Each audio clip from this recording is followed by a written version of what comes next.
አንድ ጠንቋይ ወይ ደጋሚ ዘንድ ሄዶ የሆነ ነገር ከጠየቀው አመነም አላመነም ይሄን በማድረጉ ብቻ የ40 ቀን ሰላቱ ተቀባይነት አይኖረውም አሉ። 40 ቀን ሙሉ ይሰግዳታል። ነገር ግን 40 ቀን ሙሉ ሲሰግድ የ40 ቀን ሙሉ ሰላቱ መቅቡል አይሆንም፣ ምንዳ የሌለው ይሆናል ነው።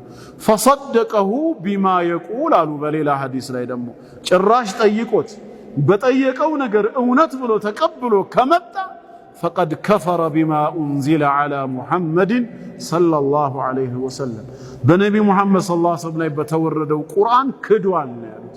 ምክንያቱም ቁርአን ቁል ላ ያዕለሙ መን ፊ ሰማዋት ወልአርድ ልገይበ ኢለላህ በሰማያትና ምድር ያለውን ሩቅ ምስጢር ከአላህ በስተቀር ማንም አያውቅም ብሎ እያስተማረ አንተ ጠንቋዩ ያውቃል ብለህ እውነት ብለህ ካመንክ በወረደው ቁርአን ክደሃል ማለት ነው።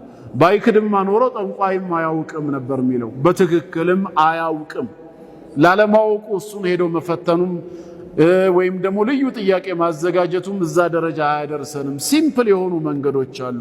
ሴትየዋ ጠንቋይ ወደፊት የሚሆነውን ነገር ያውቃል ብላ ልታማክረው ነው ሄደችው ወደ ቤቱ።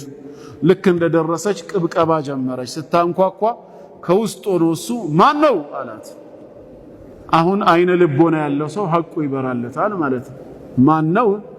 እኔ ገና ወደፊት የሚሆነውን ነገር ትነግረኛለህ ታውቃለህ ብዬ እመጣለሁ፣ ጭራሽ ከቆርቆሮ ጀርባ በሩን የሚያንኳኳው ማን ነው ትላለህ?